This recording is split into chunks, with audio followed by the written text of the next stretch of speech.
In 1838, Adolfo Bezerra de Menezes, Cavalcanti entered the public school in Vila do Frade, where in just 10 months he sufficiently prepared himself to the best of his ability, as demonstrated by the knowledge of the teacher who directed his first phase of education. He revealed his brilliant intelligence early on, beginning a humanities course at 11 years of age, and by 13 he had such a thorough command of Latin that he taught his classmates in that subject, substituting for the class teacher when he was unable to attend.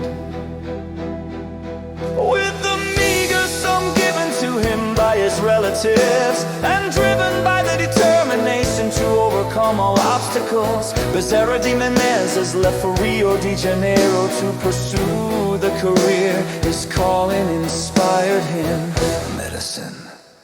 In November 1852, he joined the Santa Casa de Misericordia Hospital as an intern.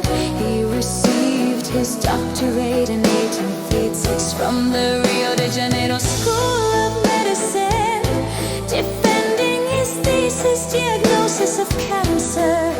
At this point he dropped his last name, beginning to sign only as Adolfo Bezerra de Menezes. Was on April 27, 1887, he applied for membership in the Imperial Academy of Medicine with the dissertation Some considerations on cancer from the treatment perspective. The report was read by the designated rapporteur, academician Jose Pereira Rego, on May 11, 1857. The election took place on May 18 of the same year, and the inauguration took place on June 1.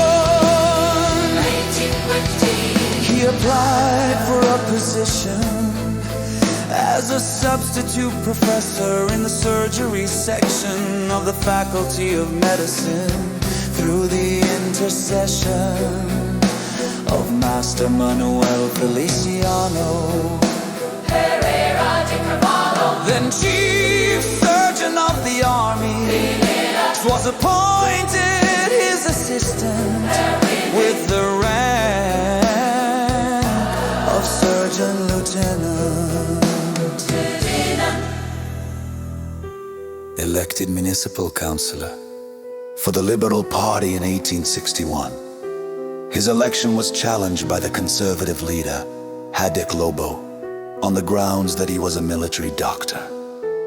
Aiming to serve his party, which needed him to obtain a majority in the chamber, Bezerra de Menezes decided to leave the army in 1867. He was elected general deputy and was also on the shortlist for a seat in the Senate.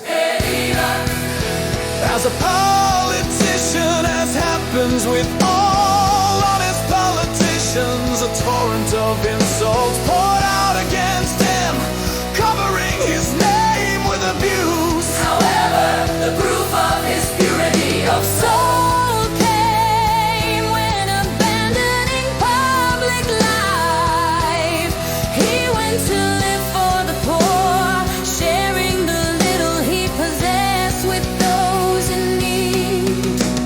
He always ran to the poor slum, wherever there was a problem to combat, bringing to the afflicted the comfort of his kind words, the resource of his medical knowledge, and the help of his meager yet generous purse.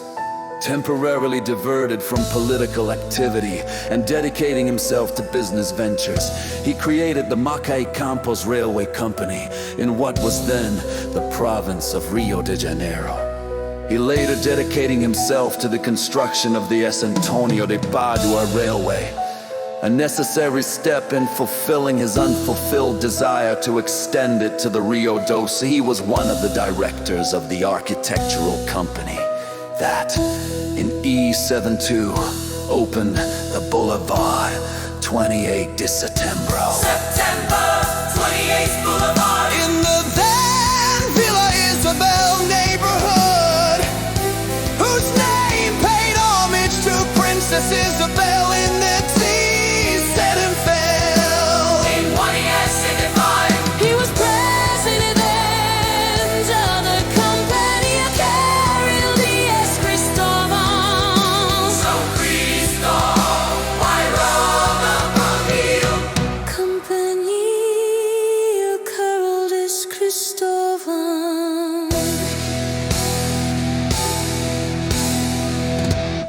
Dr. Carlos Travasas had undertaken the first translation of Allan Kardec's works and successfully completed the Portuguese version of the Spirit's book. As soon as this book was published, he took a copy to Congressman Bezerra de Menezes. presenting it with a dedication. The episode was described as follows by the future Doctor of the poor.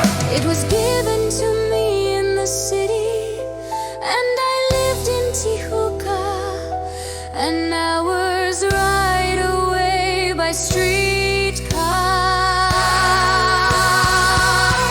I boarded the book, and since I had no distractions for the long trip, I said to myself, well, goodbye. I'm not going to hell for reading this.